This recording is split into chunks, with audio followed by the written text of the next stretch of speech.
Evening, this is the 5FM Radio Main News. The headlines. Parliament from Porokoso calls on party members to remain united.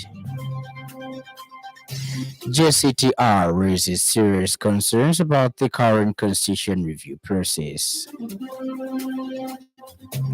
And over 200 Kenyans fighting for is live on our YouTube channel 5FM Radio Zambia. With the details, my name is Lance Sannie. Patriotic Front PF Member of Parliament from Porokoso Brian Mundubile has called on party members to remain united and focused ahead of the much anticipated national convention. Mr. Mundubile said divisions within the party could weaken its chances of rebrooding and positioning itself as a strong alternative to the ruling government. Speaking when he paid a courtesy call on the Deputy Secretary General, Mr. Mundubile emphasized that the convention should be seen as an opportunity to strengthen internal democracy and reaffirm the PF's commitment to the people of Zambia. The Patriotic Front is expected to announce the exact date of its national convention in the coming weeks. Was to tell the people that it's the only party that cares about the poor. This is the only party that cares about the poor. And that any well-meaning Zambian to start dusting their cards and rushing to the secretariat to come and join this party that cares for the poor. That's exactly what we're doing. Yes, we didn't end up in Kasama. We proceeded to Muchinga. In Muchinga, we got all the districts into Mpika and got feedback on how the exercise was going. We equally gave them a message from your office that district officials, constituent officials, mayors needed to run and ensure that our people registered as voters. The Jesuit Center for Theological Reflection, JCTR, has raised serious concerns about the current constitution review process, warning that the approach being taken could undermine national consensus and the inclusivity needed for a truly people-driven constitution.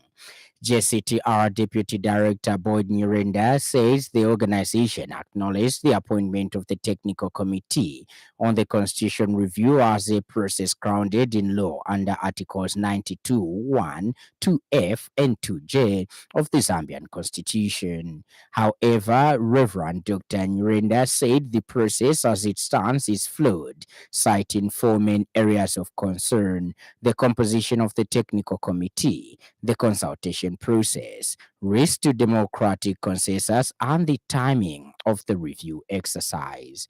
The JCTR says the current consultation method, which relies on provincial headquarters, is selective and fails to capture grassroots participation, contradicting government's stated goal of enhancing citizen involvement.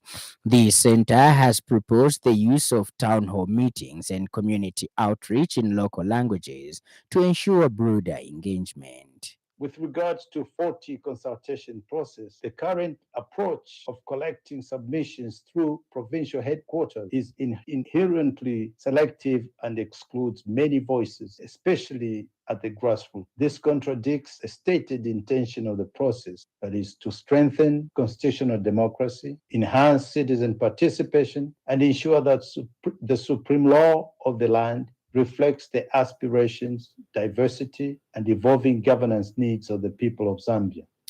In a solemn ceremony held at Kapiri Ngozi Hills, Zambians gathered to remember the lives lost to road traffic crashes, including 24 members of the New Apostolic Church who perished in a tragic accident 2 years ago.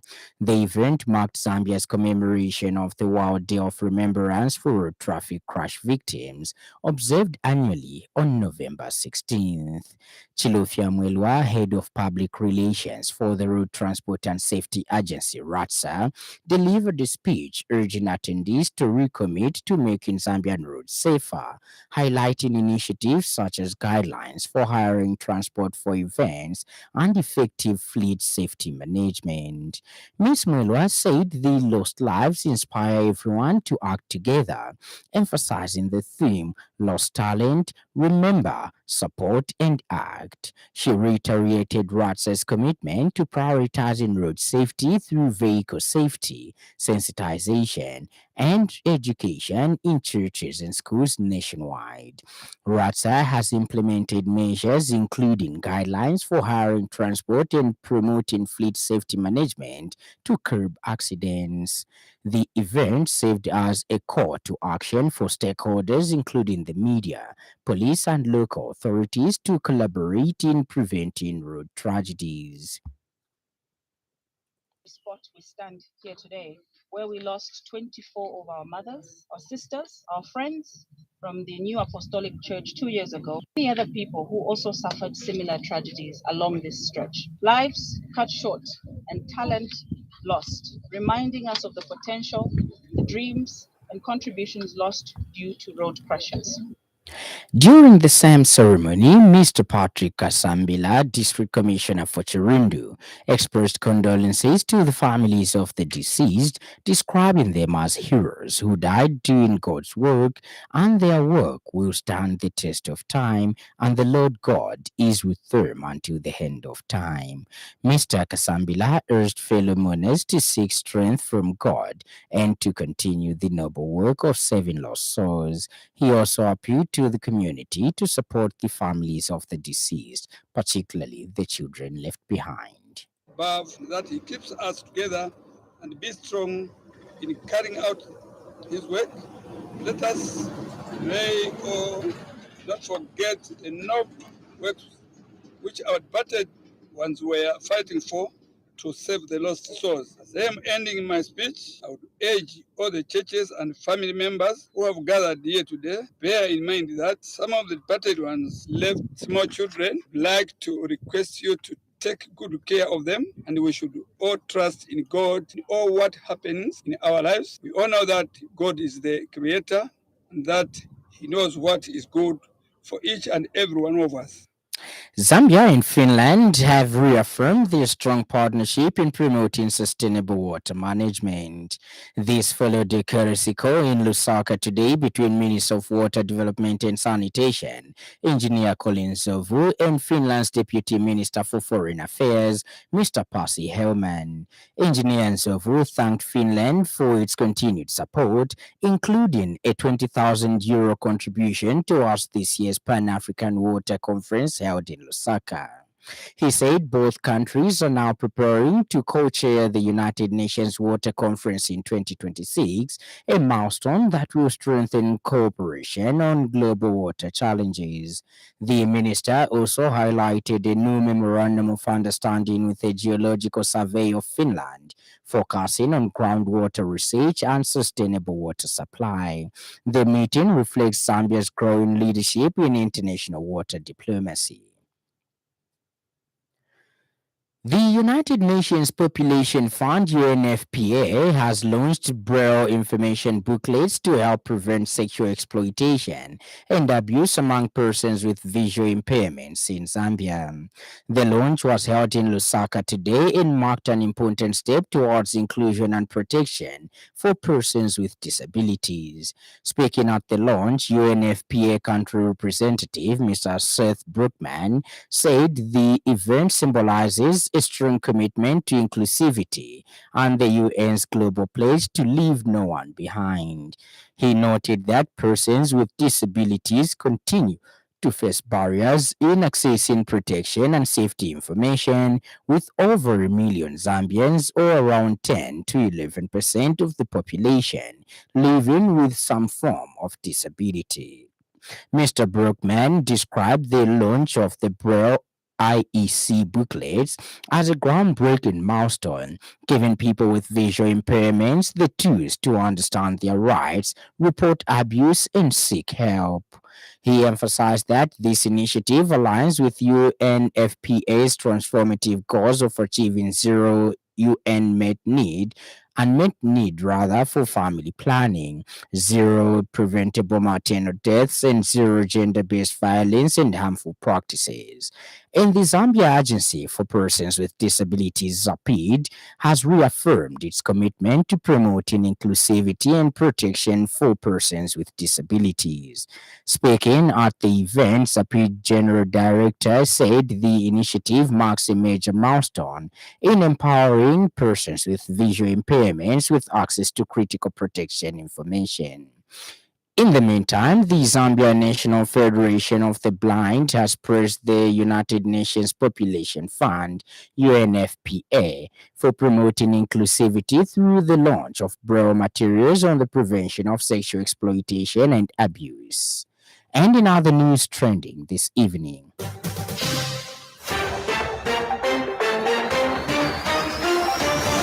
Shiwangandi Member of Parliament Stephen Kampiongo has cautioned that weakening the Patriotic Front will not translate into success for the ruling party. Government has announced a comprehensive package aimed at strengthening Zambia's pension system and improving access to lump sum benefits while maintaining the sustainability of the National Pension Scheme Authority (NAPSA) and ensuring income security for retirees. Up next, the business news. 5FM Radio Business News. We mean business. Keep you current in commerce, trade, and industry, local and global. It's our business to keep you informed about business. Ministry of Fisheries and Livestock Permanent Secretary Max Chembe has urged smallholder farmers to embrace agricultural insurance as a vital tool for protecting their investments against the adverse impacts of climate change. Dr. Chembe made the call when he featured on a high-level panel discussion on the sidelines of the 13th Conference of Parties, COP30, to the United Nations Framework Convention on Climate Change, UNFCCC, in Berlin, Brazil.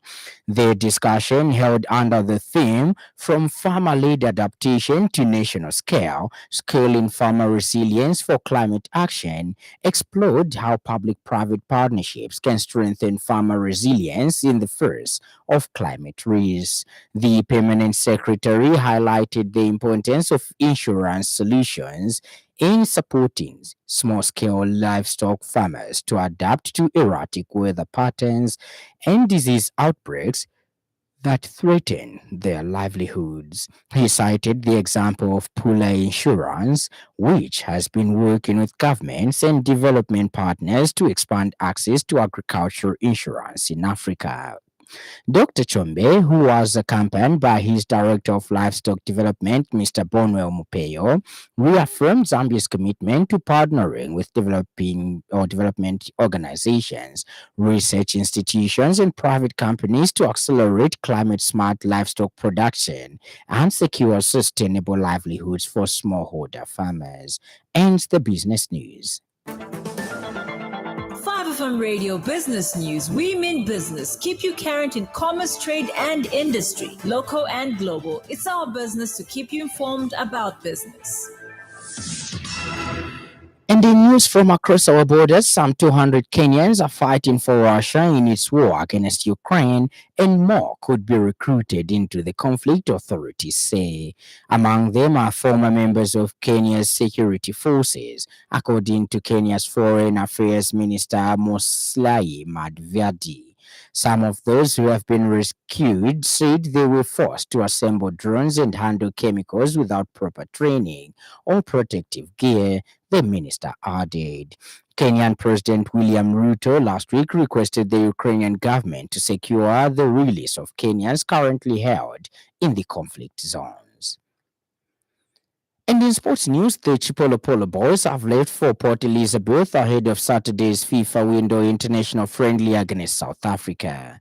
Coach Moses Sichone has summoned 33 players for the Bafana Bafana crash, with 4 foreign-based players leaving with the local contingent aboard South African Airways at 14:30 hours. Sichone is leading an all-local technical bench comprising of Perry Mutapa, Andrew Sinkala, Noah Mwandila, Kennedy Mwene, and Joseph Musonda. The foreign contingent comprises Fashion Sakala, Andrew Peary, Benson Sakala and Joseph Sabobo Banda, with the rest expected to join directly in Port Elizabeth. Austria-based Jack Land will link up with the Chipolo Polo squad in Port Elizabeth to audition for a place in the Zambia setup. The Chipolo Polo will miss the injured Israel-based Klings Kangwa with Leche Islamic Banda unavailable due to family reasons. And now the weather.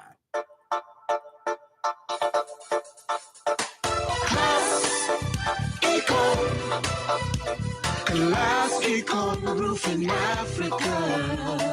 Class Econ Roofing, plot 17100 off Katanga Road, 150 meters from Mumbwa Road, Chinika Industrial Area, Lusaka. Class Econ Roofing. Class plus economy. Class Econ. Class Econ Roofing Africa. Class Econ. The evening is mainly cloudy, slightly windy, and mild with isolated rain and occasional thunder. Ends our weather report, and that item brings us to the end of the news. But before we go, a recap of the stories that made headlines.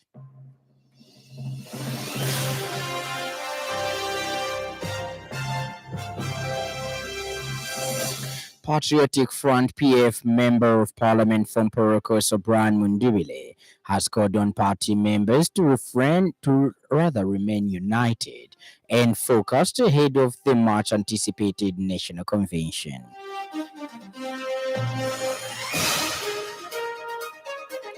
The Jesuit Center for Theological Reflection has raised serious concerns about the current constitution review process, warning that the approach being taken could undermine national consensus and the inclusivity needed for a truly people-driven constitution. Finally, some 200 Kenyans are fighting for Russia in its war against Ukraine, and more could be recruited into the conflict, authorities say.